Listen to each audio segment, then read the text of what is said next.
Hello everyone, welcome back to my YouTube channel. आज हम class 11th NCERT के mathematics का चैप्टर नंबर 9 स्टार्ट करने जा रहे हैं। इसका नाम है सीक्वेंस एंड सीरीज। ठीक है, ये दो वर्ड से मिल करके बना है, एक है सीक्वेंस, दूसरा है सीरीज। सीक्वेंस क्या होता है, सीरीज क्या होता है, इसे हम आगे समझेंगे अच्छे से। ये क्लास इंट्रोडक्टरी क्लास होगा।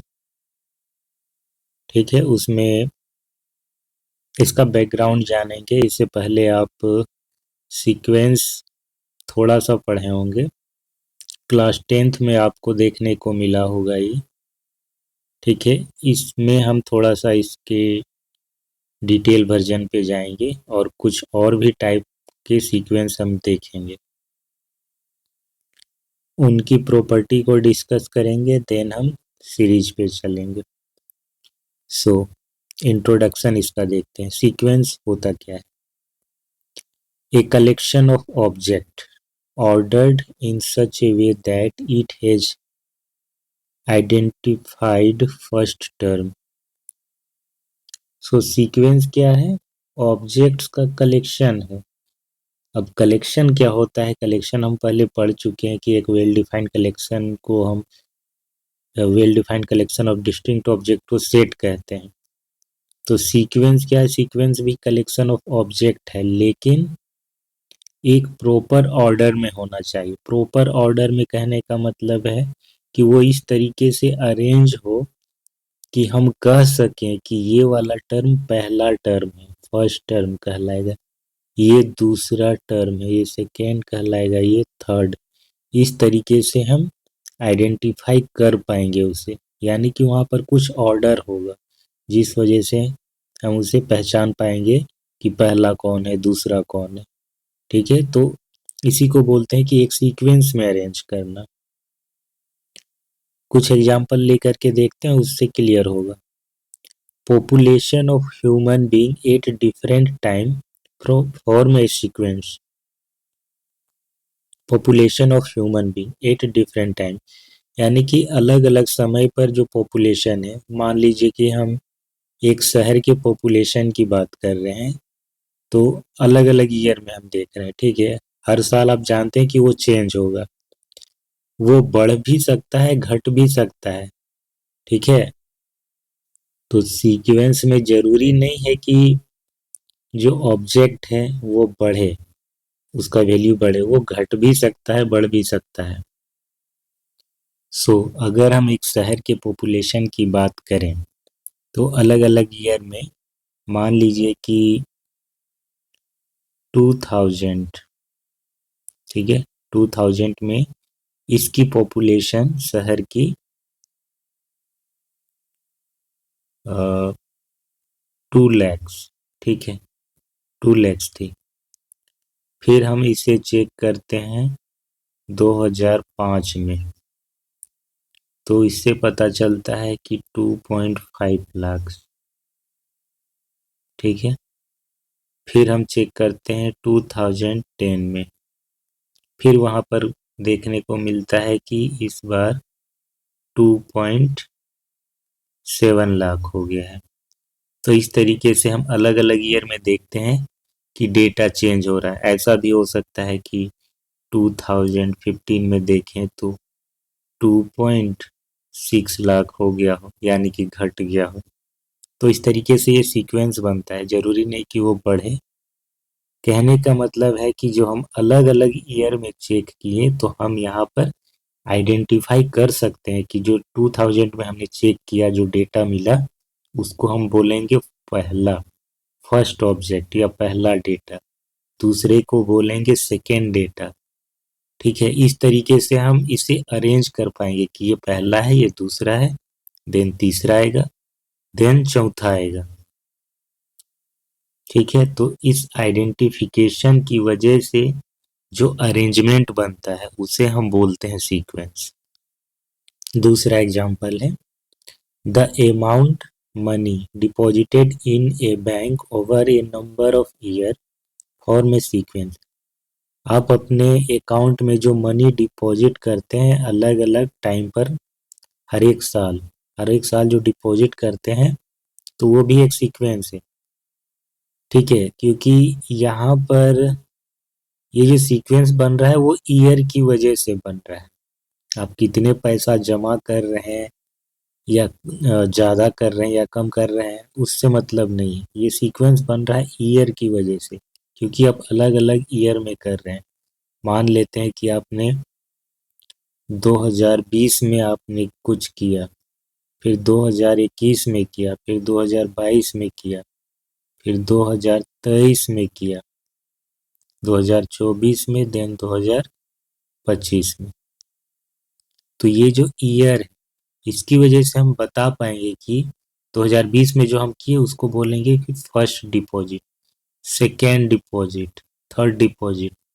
अब पैसे चाहे जितने भी हो, हम आइडेंटिफाई कर तो पा रहे हैं ना कि ये पहला, ये दूसरा, ये तीसरा, चौथा। तो इस आइडेंटिफिकेशन की वजह से ये सीक्वेंस बनता है।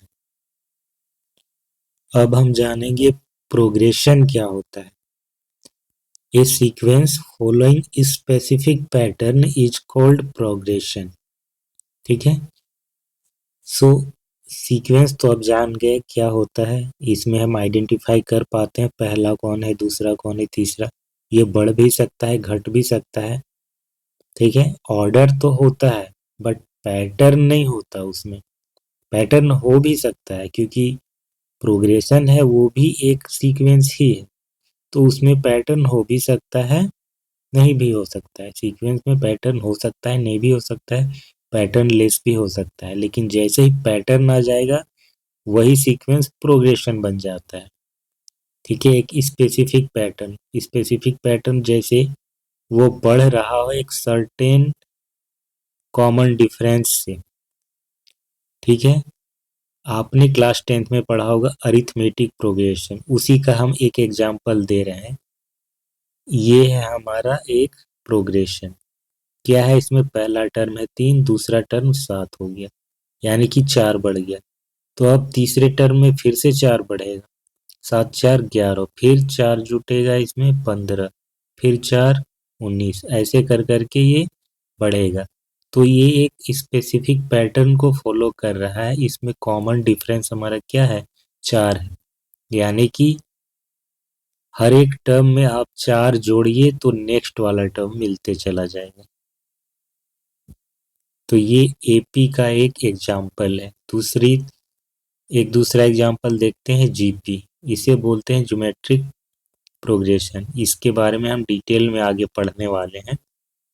ठीक है, तो इसमें क्या था, अरिथमेटिक प्रोग्रेशन में इसमें हम एक टर्म में कॉमन डिफरेंस ऐड करते थे, एक कांस्टेंट डिफरेंस, उससे हमको नेक्स्ट टर्म मिलते जाता था। इसमें क्या था, 4 ऐड कर रहे हैं 7 मिला, 4 ऐड किए 11 मिला, फिर 4 ऐड किए 15 मिला। लेकिन जीपी में ऐसा नहीं, इसमें एडिशन की बजाय मल्टीप्लिकेशन होता है। जैसे कि फर्स्ट टर्म इसका 2 है तो इसमें 2 मल्टीप्लाई कर दिए तो दूसरा टर्म आ गया, फिर 2 मल्टीप्लाई किए तो इसमें 8 आ गया, फिर इसमें 2 मल्टीप्लाई किए तो 16 आ गया। तो ये मल्टीप्लाई होते जा रहा है, ज्योमेट्रिक प्रोग्रेशन इसको बोलते हैं। एक और example, seating arrangement in stadium. देखिए, स्टेडियम आप देखे होंगे इस तरीके का शेप होता है उसका। तो बीच में जो ग्राउंड है और साइड में यहाँ पर सीट अरेंज किए जाते हैं। तो सबसे जो नज़दीक वाला होगा, ग्राउंड से सबसे नज़दीक वाला, उसमें नंबर ऑफ सीट कम होंगे। फिर एक रो आगे बढ़ जाइए तो इसमें नंबर ऑफ सीट थोड़े से ज़्यादा होंगे। फिर थोड़ा सा आगे बढ़ जाइए तो नंबर ऑफ सीट इसमें थोड़ा और ज़्यादा होगा। इसी तरीके से करते करते सबसे आउटर वाले में सबसे ज़्यादा होगा। तो यहाँ पर जो इंक्रीमेंट हो रहा है नंबर ऑफ सीट का, वो एक फिक्स पैटर्न में होता है। उदाहरण के लिए हमने माना है रो 1 में, यानी कि सबसे नज़दीक वाला में 20 सीट, इसके बाद वाला में 24 सीट, उसके बाद वाला थर्ड रो में 28 सीट, फिर उसके बाद जो होगा उसमें 32 सीट होगा। तो ऐसे कर करके ये बढ़ते चला जा रहा है कांस्टेंट, एक कांस्टेंट डिफरेंस की वजह से। अब एक और एग्जांपल देखते हैं, एक natural example. Arrangement of seed in sunflower. Sunflower का जो सीड्स का अरेंजमेंट होता है, उसको अगर कभी आप गौर से देखेंगे तो उसका सबसे जो सेंटर वाला पार्ट होता है, उसमें नंबर ऑफ सीड सबसे कम होते हैं। फिर उसके एक आउटर वाला लेयर में देखेंगे आप कि नंबर ऑफ सीड थोड़े ज़्यादा होते हैं। फिर उसके नेक्स्ट वाला में देखेंगे थोड़ा और ज़्यादा होता है, और ये जो डिफरेंस है वो कांस्टेंट होगा, ठीक है। फिर उसके नेक्स्ट वाला में थोड़े और ज़्यादा होंगे, तो ऐसे करते बढ़ते जाता है। अगर सबसे अंदर वाला में 5 हुआ तो उसके बाहर 10, उसके बाहर 20, उसके बाहर 30, ऐसे कर करके वो बढ़ते जाएगा।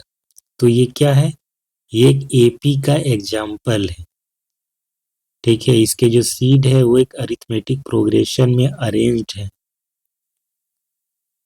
तो इसका इंट्रोडक्टरी पार्ट बस इतना ही था। अब हम जानेंगे कि हम इस चैप्टर में पढ़ने क्या वाले हैं।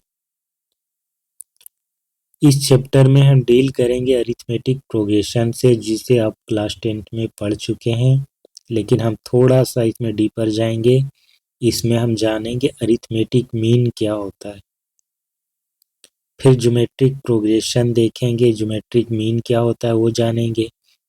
अरिथमेटिक मीन और ज्योमेट्रिक मीन के बीच एक रिलेशनशिप होता है, उसे भी समझेंगे।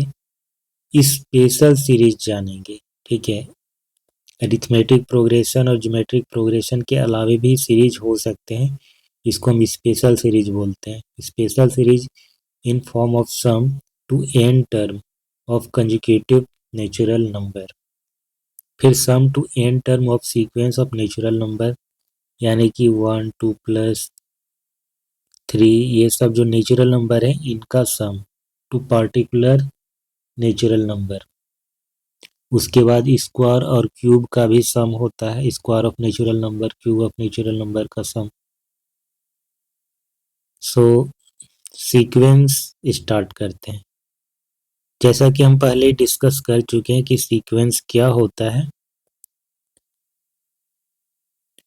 सीक्वेंस होता है कलेक्शन ऑफ ऑब्जेक्ट जो कि एक ऑर्डर में हो, और उस ऑर्डर में हो कि हम आइडेंटिफाई कर पाए कि इसका फर्स्ट ऑब्जेक्ट क्या है, सेकेंड ऑब्जेक्ट क्या है, उसको हम सीक्वेंस बोलते हैं। एक एग्जाम्पल समझते हैं कि एक जनरेशन गैप है 30 साल का। Generation gap of 30 year.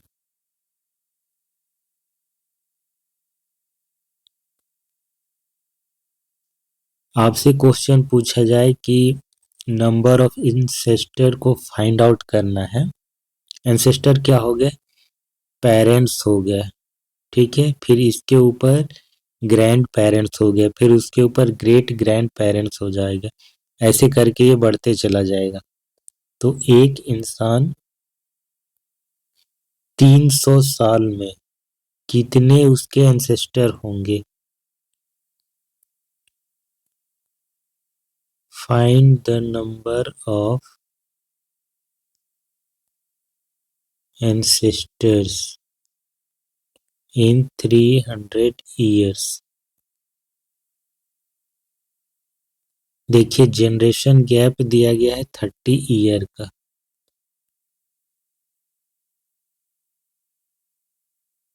तो टोटल नंबर ऑफ जनरेशन कितना हो जाएगा, total number of generation equal to 300 divided by 30, यानी कि 10 जनरेशन आएंगे, ठीक है। 300 साल में 10 जनरेशन होंगे, क्योंकि जनरेशन गैप 30 है। जनरेशन गैप का मतलब क्या हुआ, जनरेशन गैप का मतलब हो गया एज में जो डिफरेंस है, मतलब जहाँ से एक नया जनरेशन स्टार्ट हो जाता है, माँ बाप से उसके बच्चे, फिर उसके बच्चों से, फिर से नेक्स्ट जनरेशन। तो ऐसे कर करके जनरेशन जो चेंज होता है उसका ड्यूरेशन है, उसके बीच का गैप है 30 ईयर। तो 300 साल में अगर 30-30 के गैप कितने होंगे? 10। तो 10 जनरेशन आएंगे। अब उन 10 जनरेशन में एंसेस्टर की संख्या क्या होगी, इसको समझने के लिए हम समझते हैं कि मान लीजिए इस वक्त आप यहाँ पर हैं, ठीक है, ये आपका पोजीशन है। तो आप जिनके बच्चे हैं, यानी कि आपके माँ बाप, मदर एंड फादर, ये आपस में क्या है? मैरिड है, हस्बैंड एंड वाइफ है, ठीक है। तो ये हो गया आपके पेरेंट, एक जनरेशन, ठीक है, ये फर्स्ट जनरेशन होगी। अब मदर जो है वो भी बेटी होंगी किसी की, उनके भी माँ बाप होंगे। तो अगेन मदर एंड फादर, ये आपस में मैरिड होंगे। और जो फादर हैं उनके भी माँ बाप होंगे, जिसको आप दादी और दादा बोलेंगे। तो ये मेल और ये फीमेल, ये भी आपस में मैरिड होंगे, और ये कहलाएंगे आपके ग्रैंड पेरेंट्स, सेकेंड जनरेशन। उसी तरीके से फिर उसके ऊपर जाएंगे तो आपको क्या मिलेगा? Third generation.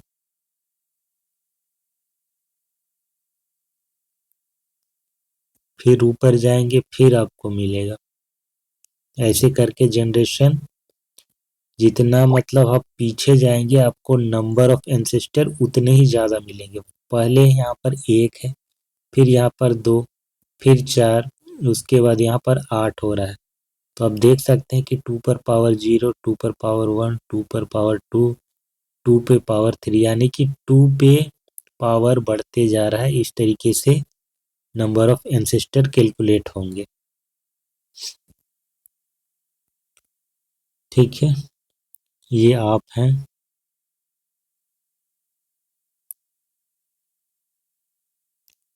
ये आपके मदर एंड फादर, यानी कि आपके पेरेंट्स।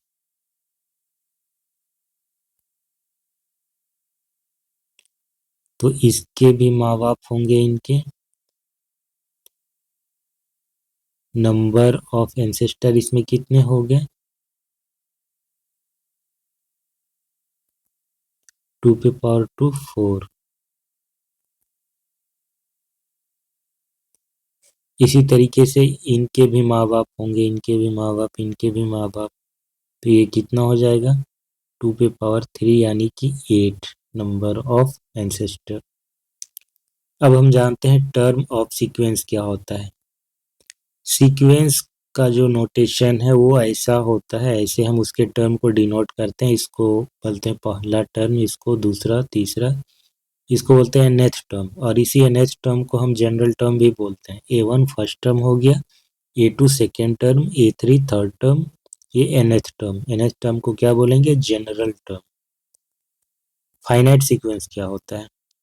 एक सीक्वेंस है क्या? कलेक्शन ऑफ ऑब्जेक्ट है। अगर number of term, number of जो टर्म है वो फाइनाइट होगा तो फाइनाइट सीक्वेंस बोलेंगे। अगर नंबर ऑफ टर्म फाइनाइट नहीं हो गया, यानी कि आप काउंट कर ही रहे हैं, कर ही रहे हैं, तो इस तरह के सीक्वेंस को हम बोलेंगे इनफाइनाइट, क्योंकि इसमें कुछ एंडिंग ही नहीं, नंबर ऑफ एलिमेंट भरे पड़े हैं इसमें। इसके बाद देखेंगे sequence of even natural number. Even natural number क्या होता है? 2, 4, 6, 8, 10, 12, ऐसे करते जाता है इवन नेचुरल नंबर। 2 को आप लिख सकते हैं 2 मल्टीप्लाई 1, 4 को लिख सकते हैं 2 मल्टीप्लाई 2, 6 को 2 मल्टीप्लाई 3, 4 को 2 मल्टीप्लाई 4, 2 मल्टीप्लाई 5, 2 मल्टीप्लाई 6। तो ये 2 का मल्टीपल है, और यहाँ पर चेंज क्या हो रहा है? यहाँ पे 2 तो हर जगह कॉमन है, यहाँ भी 2, यहाँ भी 2, यहाँ भी 2, यहाँ भी 2। तो चेंज क्या हो रहा है, ये चेंज हो रहा है 1 2 3 4 5 6 नेचुरल नंबर है ना। तो इसके बेसिस पे हम इसका जनरल टर्म लिख सकते हैं। जनरल टर्म क्या हो जाएगा इसका,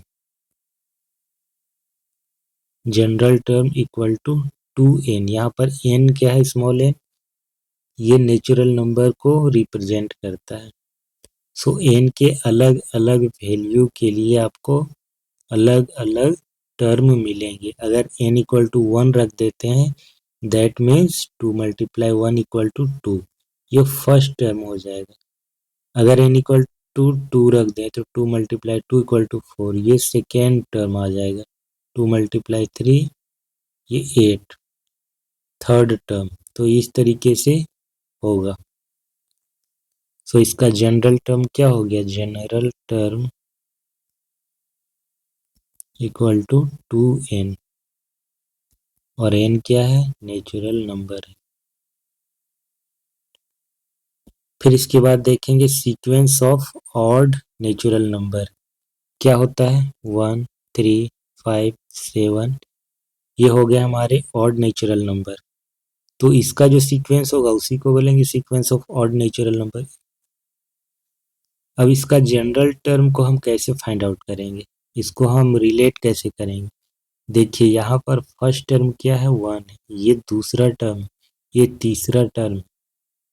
तो जो पोजीशन होता है ना उससे भी आप रिलेट कर सकते हैं। ये फर्स्ट टर्म, दूसरा टर्म जो है वो 3 है, तीसरा टर्म है 5, यानी कि जो पोजीशन है उससे तो बहुत ही अलग आ रहा है। तो इसको रिलेट कैसे कर पाएंगे।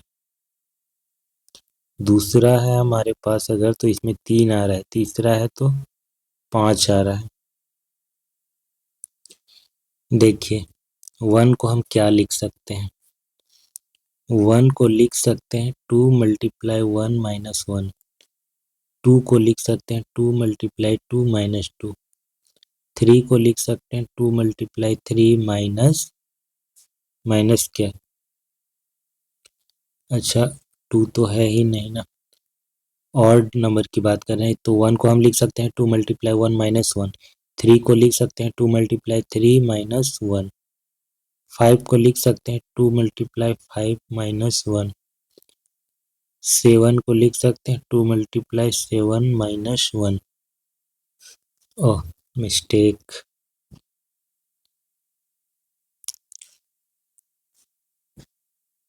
तो 1 को लिख सकते हैं 2 मल्टीप्लाई 1 माइनस 1। फिर है 3, 3 को हम कैसे लिख सकते हैं 2 मल्टीप्लाई 2 माइनस 1। 2 2 जा 4 माइनस 1, तो ये 3 के बराबर होगा। फिर 5 को कैसे लिख सकते हैं 2 मल्टीप्लाई 3 माइनस 1। 7 को कैसे लिखेंगे 2 मल्टीप्लाई 4 माइनस 1। 8 को कैसे लिखेंगे 2 मल्टीप्लाई 5,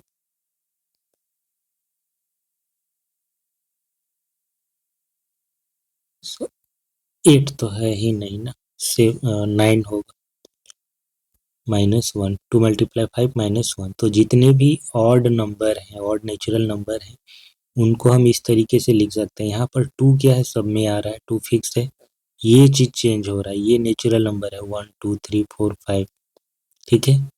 तो पहला टर्म के लिए हम जब 1 रखते हैं तो 1 मिलता है, दूसरा टर्म के लिए 2 रखते हैं, 2 इंटू 2 माइनस 1। तीसरा टर्म, ये यहाँ पर तीसरा टर्म है, ठीक है। नंबर अलग अलग है 1 3 5 7, लेकिन पोजीशन क्या है, 5 का पोजीशन क्या है, थर्ड में, थर्ड टर्म है ये। 7 क्या है, फोर्थ टर्म है। 9 क्या है, फिफ्थ टर्म है।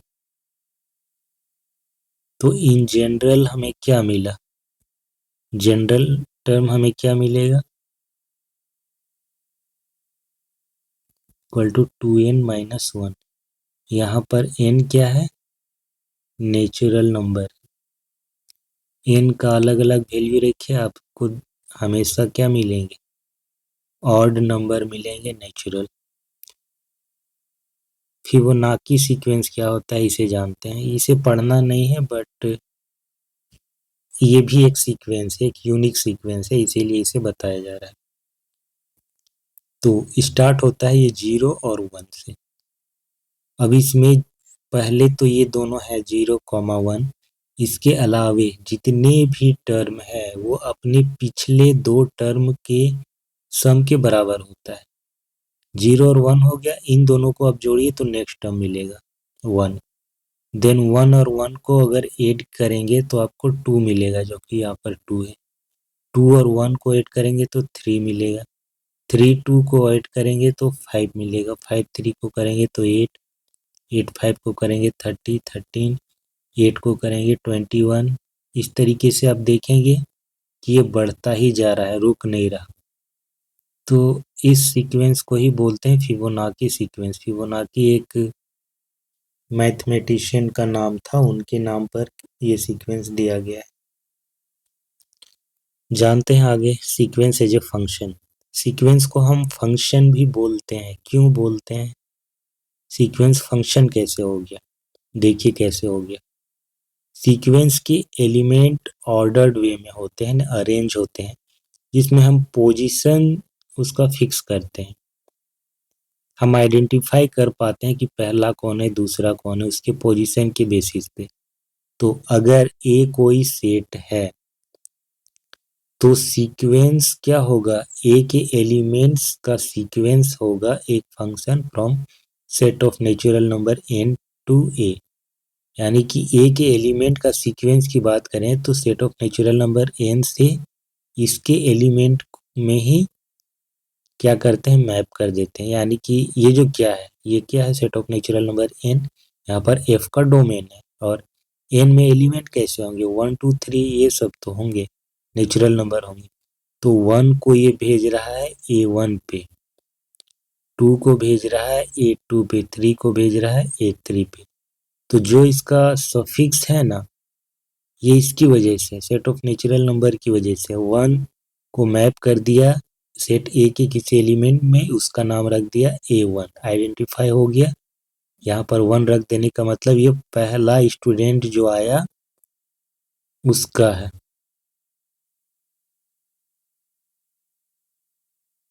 तो ये मैपिंग क्या करता है, set of natural number n के हर एक नेचुरल नंबर को सेट ए के किसी एलिमेंट से मैप करता है और उसे एक पोजीशन दे देता है।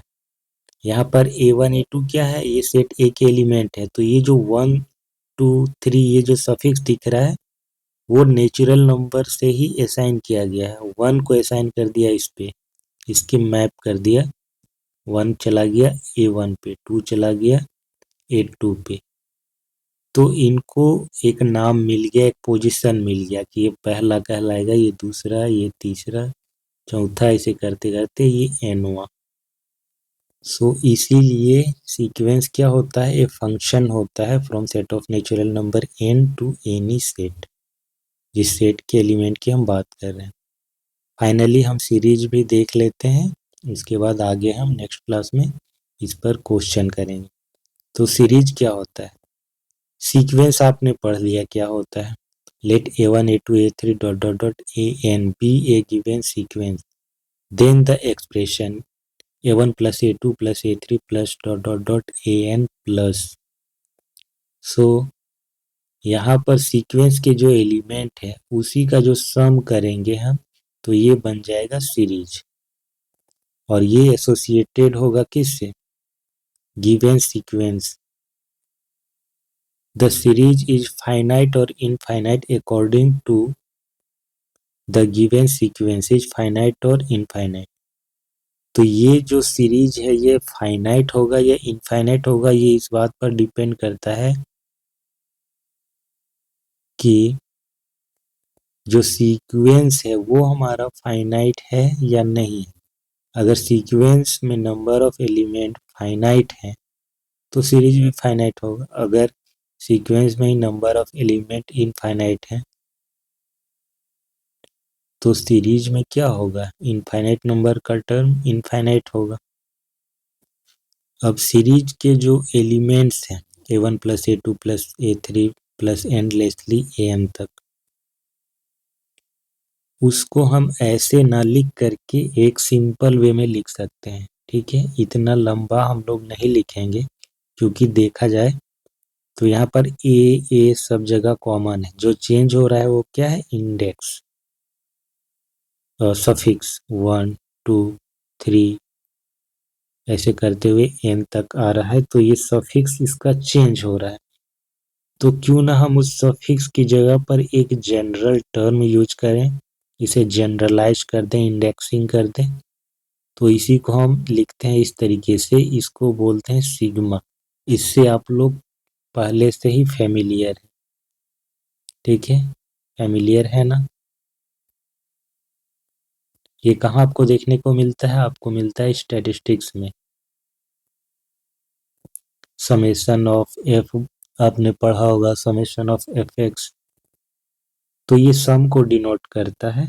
अब यहाँ पर अगर हम आई का अलग अलग वैल्यू रखते हैं, ठीक है, इसी चीज को हमने ऐसे लिख दिया, 1 से लेकर के n तक का जो सम है उतना ना लिख करके हम उसे कैसे लिखते हैं, ए आई को हमने रन कर दिया 1 से लेकर के n तक, यानी कि आई का वैल्यू अगर आप डिफरेंट डिफरेंट रखेंगे तो आपको A1 मिलेगा, अगर आई की जगह पर 1 रखे तो, 2 रखेंगे तो A2 मिलेगा, फिर A3, ऐसे करते करते ये पूरा सीरीज एक्सपेंड होता है।